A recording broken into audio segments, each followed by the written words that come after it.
right, Cooper Petagna is here 24/7, national recruiting analyst. He's a former college personnel guy. I have to ask before we get into all of this, Cooper, like being a personnel guy now in 2025 is like the most stressful thing in the world.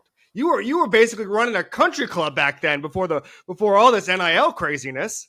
That's right, man. I'm living large right now. I talk to all my buddies that are in the personnel space, and it's pretty funny. A lot of them nowadays, even with the money that they're making, they'll hit you up and say, "Hey, is there a spot over there or two in the media world, or how do you like it?" So yeah, it's pretty crazy right now. A lot of those guys pulling their hair out, but doing a tremendous job. It's just part of the job now.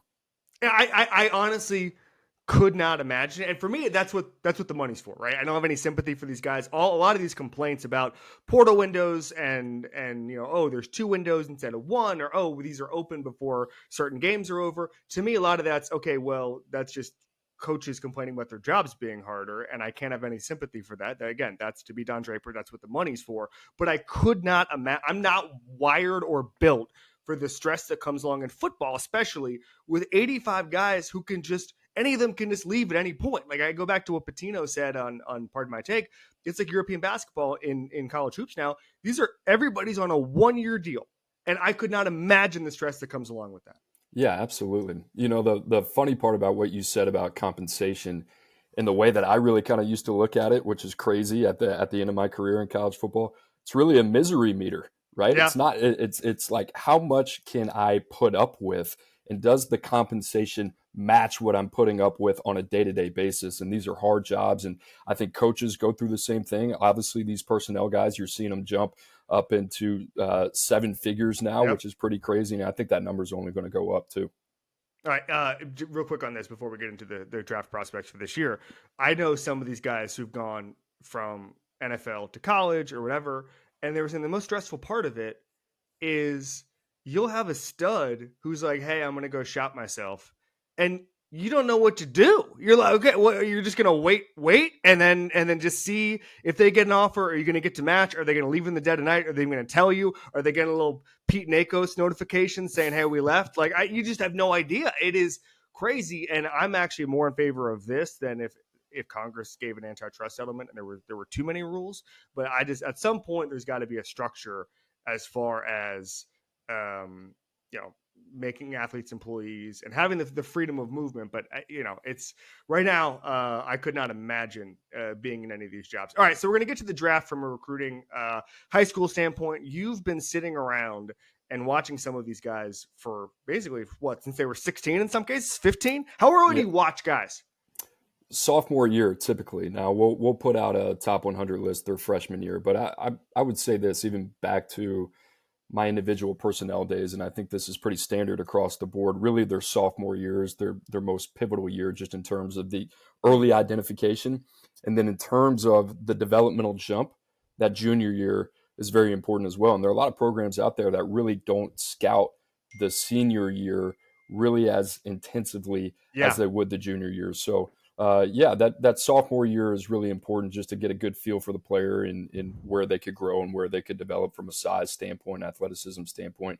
And then that junior year, critical really to making decisions on which guys you want to bring on board. It was so interesting to me because Bud Elliott, your colleague, was actually talking about this a couple of months ago about what positions have the most overlap with success in the rankings. So like, I think front 7 guys, typically, if you're a 5-star in the front 7, you're probably going to be pretty good. There's a floor that's really high. Like tight end is really hard. And I think part of that is that tight end, so much of it has to do with, did you have a growth spurt when you were 19? All of a sudden you're 6'5" instead of 6'1", and something crazy's happening. And all of a sudden, you should have been a 5-star, but because teams aren't watching you in senior year, all that stuff, you slip through the cracks. It's insane. It's about measurables.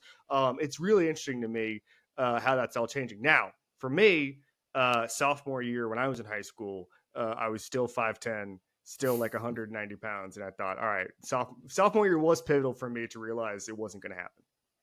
Yeah, absolutely. And to go back to your point just about which of these positions are really hard to kind of pin down, I would say the mid skill. I mean, you look at running back, tight end, linebacker, and the reason, in my opinion, why these are so hard to kind of pin down is every other position you can look at from a trait standpoint. You can start projecting these guys out. And you get a pretty good feel for, all right, a receiver at corner. Obviously, you're looking for a combination of speed, quickness, reactionary athleticism. At running back, tight end, and linebacker, running back, you'll start there. You go with vision, balance, body control. Those aren't all physical traits that you can measure in some type of standardized testing. The same goes for tight end. We're going to talk a little bit about Mason Taylor later in the show. It's such a field position. So you see a lot of these guys with multi-sport backgrounds specifically in basketball. They know how to maneuver and navigate in space. And that's really why these guys have the longevity in their career. And then with linebacker, such a key and diagnose position. You can overcompensate for time speed, verified speed with processing power. If you play as fast as you process, that can really kind of cover a lot. So those positions, those three, you can't look at those groups and say, okay, I'm going to apply the same logic that I apply to every other position group. Those three are a little bit more nuanced. Running back seems always the hardest because so much of it is on level of competition. Like if you're running through a linebacker in New Jersey, maybe you wouldn't have run through the linebacker in South Florida. I don't know. It's just so hard for me to do all that stuff. That's why you do it. All right. You're the expert. So I had you come with three guys in this draft who were such studs all the way through. When you first watch them in high school, when you watch them at the pros, they, height, weight, speed, athleticism, check all the boxes, and then they're going to be studs in the NFL. Who's your first one? Jalon Walker, and honestly, maybe my favorite player in the draft. I'm not there yet to where I'm watching all 400 guys, but going all the way back to 2022 when we scouted this guy, we had a 5th star next to him, and a guy that I just loved. He was a 3-phase player coming out of North Carolina, played running back, could play him off the edge. We didn't know, all right, is this guy going to be a dominant edge rusher? Is he going to be an off-ball guy full time? But you learn so much more about him as another guy. He carried a 4.0 GPA, holds his school records in blocks on the basketball court with 80 in a season. I love the way that he plays. And I just talked about processing, but you talk about a guy off the edge that can beat you so many ways. First step quickness, he's got speed to power. And then for that to translate off the ball and see the game the same way and play as fast as he does. I mean, started 11 games this season. You turn on Kentucky tape, you turn on Texas tape, and those games are loaded, especially that Texas-Georgia tape with NFL talent all over the field. I thought he was the best player on it, and I love Jalon Walker. I love the way that he goes about his business. And if he falls outside of the top 10, somebody's going to get a 10-year pro, all-pro type of player, and a guy that I'm absolutely in love with. And I think, in my opinion, humble opinion, that he's probably one of the safest players in the draft. Oh, that's really interesting. We were just talking the other week with Connor Rogers on the show about just what you're getting with front seven guys at Georgia. You absolutely know. And sometimes they're not, in the case of the Packers, sometimes they're not the absolute studs. It's maybe the Eagles got, but there's a really high floor. Kirby does not make mistakes in the front seven. Absolutely. Yeah. I mean, you go back, you look at other guys too, man. I like Mykel Williams. Mykel Williams was a guy that shot up the board for us at the All-American Bowl, now the Navy All-American Bowl. He showed up that week, and we liked him, and we left that week, and we loved him. I mean, he was the best player there. That field was absolutely littered. And that's a guy that I think he's been a little bit dinged throughout the process. He got hurt. He wasn't fully healthy this year. But when he's right. I think he's one of the best players in the country too. Who should have been dinged? Xavier Restrepo should have faked an injury instead of running a 4.8 on Monday. All right, tell me about Tyler Booker from Alabama. Man, another kid, just a pro's pro. I think all these guys that I'm going to talk about, at the age of 16, 17, 18, if you're looking for the commonality between all three of these guys, outside of them being very good football players, they're pros in terms of how they approach the game. They've been doing that for a really long time. This is a guy who's from Connecticut, transferred down to IMG Academy. If you know anything about high school football and IMG Academy and what they do with offensive line development, Kev, you know this. I mean, Francisco Malinois, right? You're a big guy at Miami. Booker's one of those guys we thought potentially could be a right tackle, goes to Alabama. They make the smart move. They move him inside. Could play both guard spots. He's been an absolute road grader on the left side. And I mean, 34.5-inch arms, 11-inch hands, and all that shows up on tape. Super powerful, very technical, not the best athlete, but very good. He's like put in that category of like that SEC player that's like, Yeah. all right, who's that guy falling down the board? Where's Howie Roseman? Right? Yeah. That's kind of like the Tyler Yeah. Booker Yeah. type of resume there that you're kind of looking at. And I love this kid, super high floor. And then on top of it, locker room wise, just A+. Howie Roseman said 3 years ago, I know everybody gets tired of us taking offensive linemen, but that's why we're going to win another Super Bowl. And I think that is the absolute guidepost to why the Eagles are so good. They take offensive linemen when they don't need them, all that stuff. You mentioned Maui Noah. The funniest thing about him and that whole IMG crew is they played Bishop Sycamore. And so every time, like Maui Noah didn't allow pressure against Florida. So I got to tweet that Florida and Bishop Sycamore had the same exact stat line. Like I love that. That's a grown man team right there in Bishop Sycamore. Yeah, exactly. Hey, that Florida got better, I guess, along the lines as the year went on. Whatever. I was going to ask about some of these high schools. IMG is one of them, and when you look at the rankings when the NFL comes out every September and says these are the high schools with the most NFL players, and it's always St. Thomas Aquinas, American Heritage. IMG is obviously probably going to be number one if it's not close to number one already. Bunch of schools in California, obviously a bunch of schools in like suburban Dallas, and then I think Bishop Gorman's always in the mix. That's usually the only high school outside of the big three states. Anyway, what I was going to say was when a guy comes from big high school program. I remember Urban Meyer used to talk about this, about how, they can play early because the lights are never too bright for them because they know what it looks like. If they went to Lakeland High School, like all of Urban's kids, and they played in, 4 state championship games, they've played against the best competition and they're going to be able to see it. What's the difference when a guy comes from IMG than say a guy who comes from, suburban, trying to think. I don't want to slight any states here. Above the Mason-Dixon line, let's say, and didn't go against the best competition. Well, I think the competition is one aspect of it. Obviously, these guys are seeing some of the best competition in the country. You look at IMG's schedule; it's a national schedule. They go coast to coast in terms of who they play. So, there'll be teams like Bishop Gorman. There'll be teams like Modern Day that they've played in the past. St. John Bosco. To me, it's more of the exposure and continuity to the structure, the college-like structure that you get at high school. You think about these guys like, Francis Malinois was a guy that came over from American Samoa that was a defensive lineman. You give him the opportunity to go to IMG and have 2 years to learn the offensive tackle position going up against the best of the best. That is a complete game changer in terms of his timeline and the impact that he now has on that Miami football team. And I think that's really the biggest thing from a strength conditioning standpoint, from a timeline standpoint of impact, how that really kind of impacts these guys and how it changes them. And the offensive line, defensive line, that's really, really important. Jordan Seaton was a guy that we had as a number one ranked tackle just a year ago.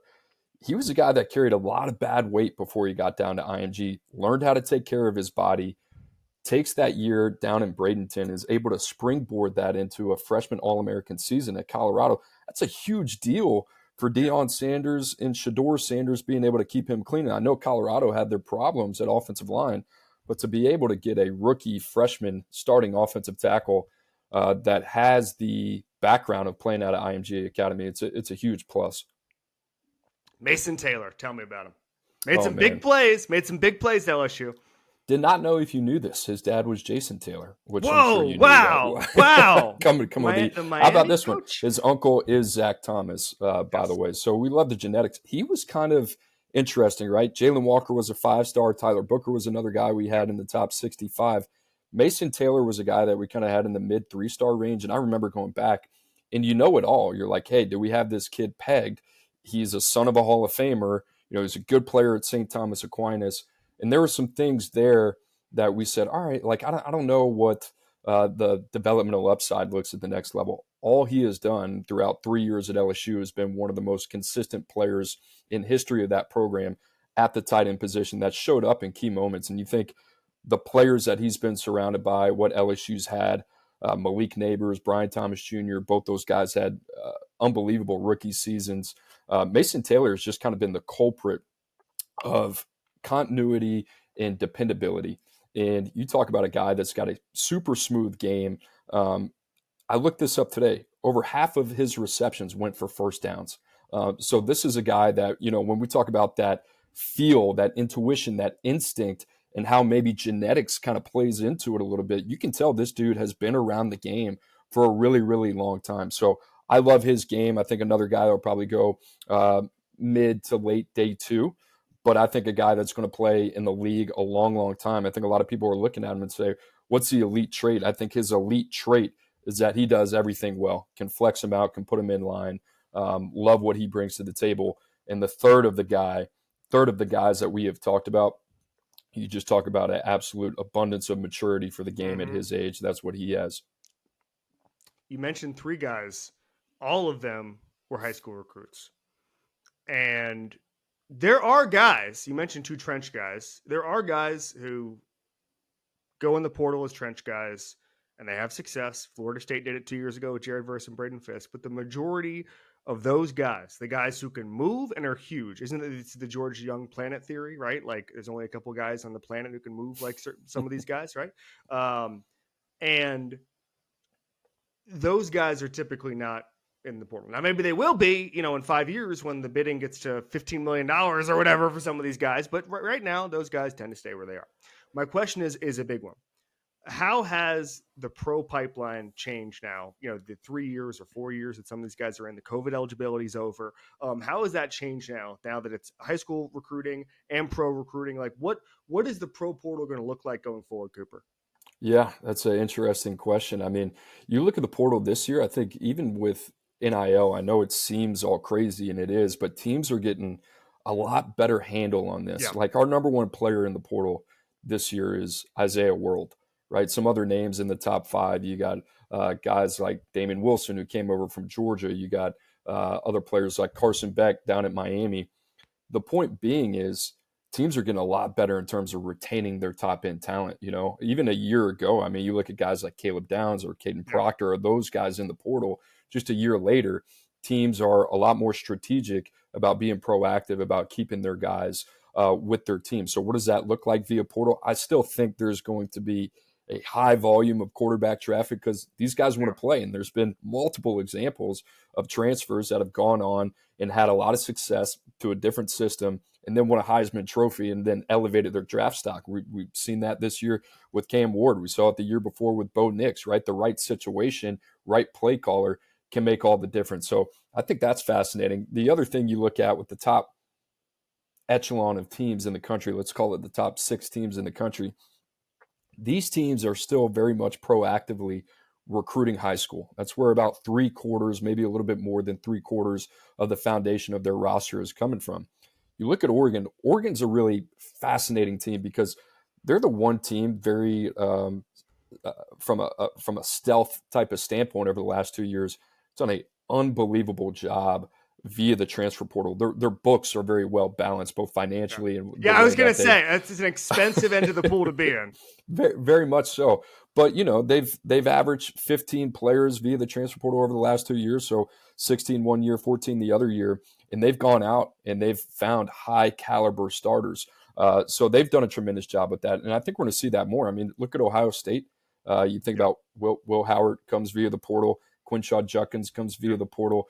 Josh Simmons comes via the portal. Caleb Downs via the portal. Igbinosun. They don't win a championship without those players, right? So I think it's about addressing needs. And then, we hear a lot about the $20 million roster. Where do you spend your money? But most importantly, where can you find value? And where can you spend your money the right way? Just because you're spending money doesn't necessarily that's going to impact the bottom line that I think a lot of fans and people think it will. I think I completely agree with you about how these teams are able to retain their top guys. I also think that teams get scared into never making the same mistake twice. So the example I'll give, not to make this a Miami podcast, like Miami lost the conference because they're secondary.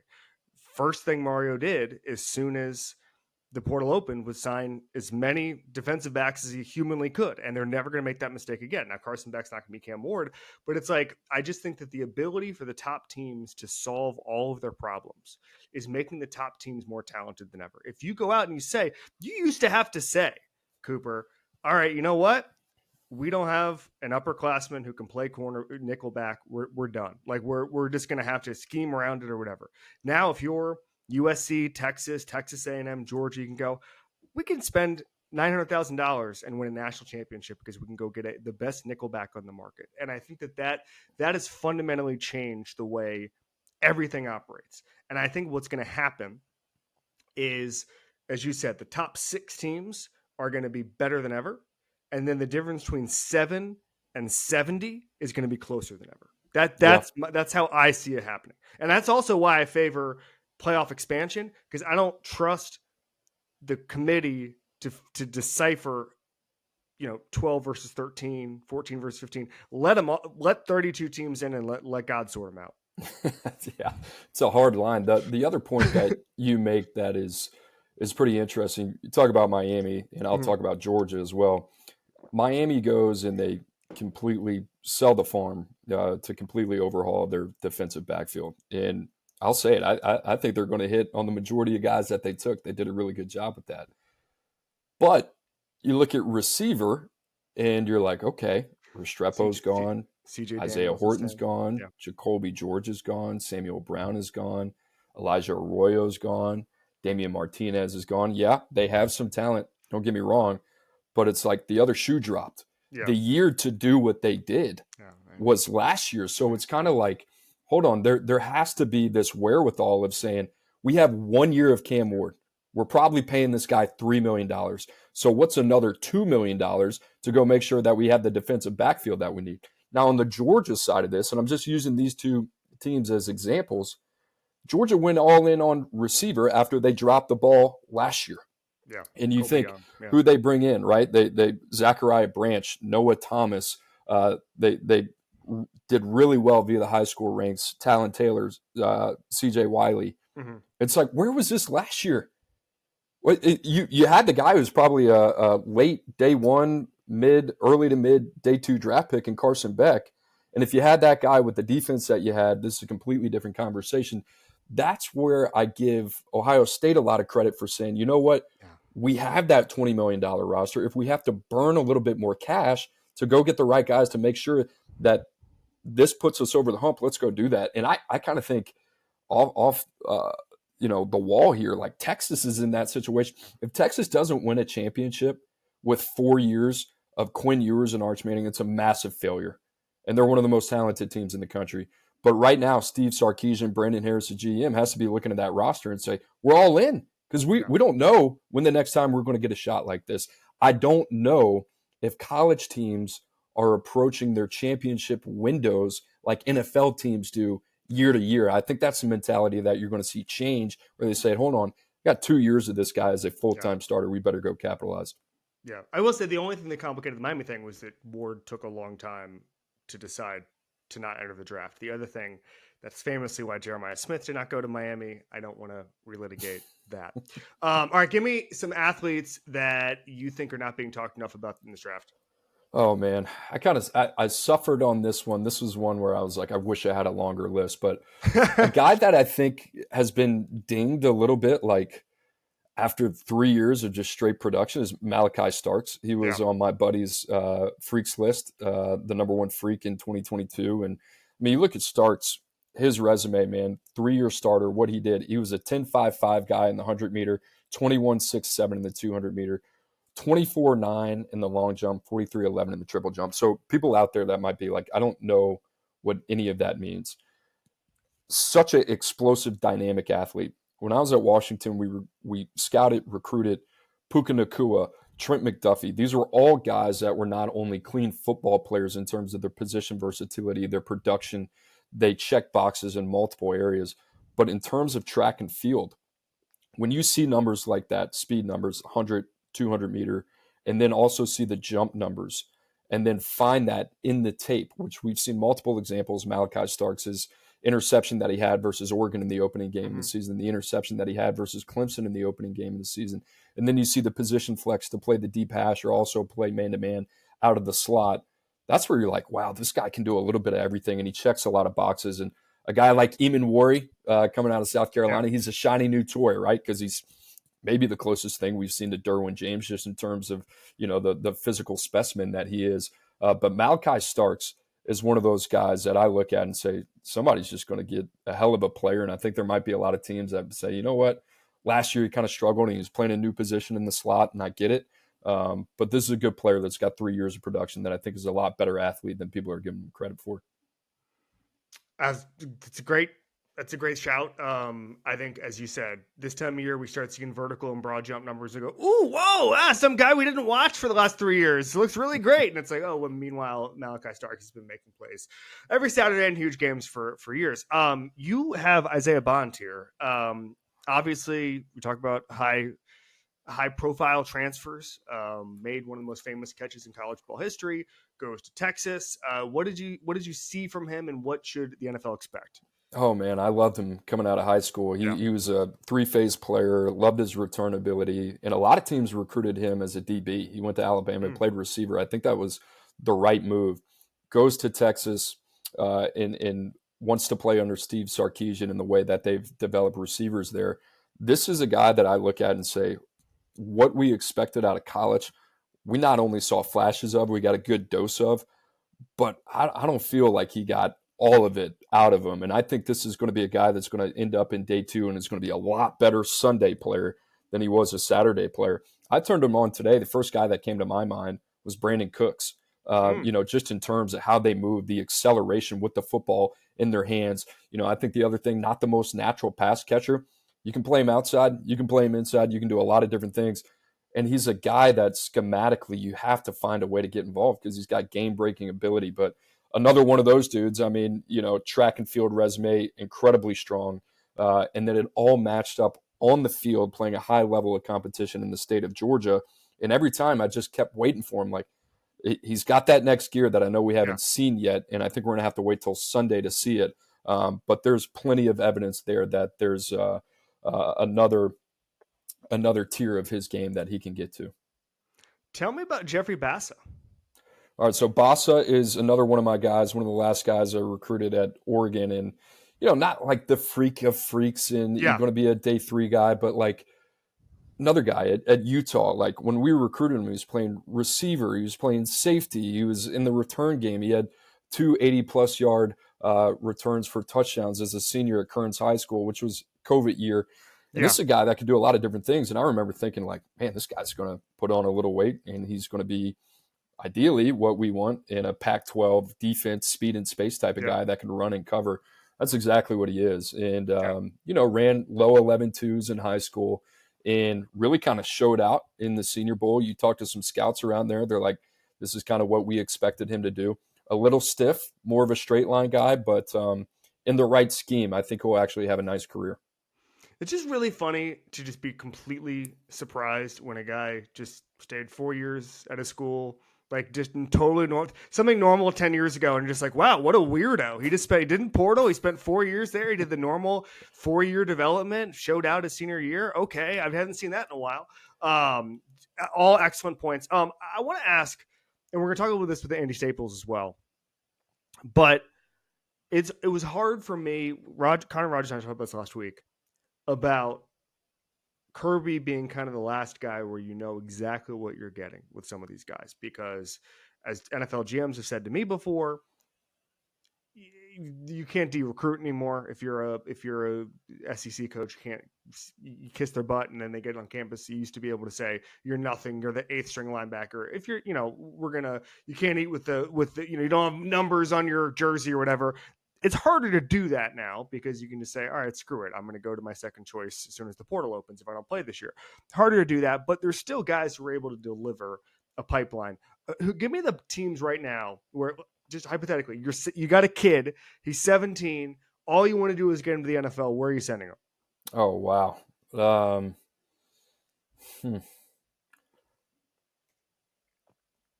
It's so side of the ball dependent for me, but I think Georgia and Michigan are the two that kind of come to mind. Yeah. Georgia, especially defensively, you're talking about a front seven player, you're talking about defensive backfield, Will Muschamp's an analyst over there. I mean, you talk about the triage of guys that they have.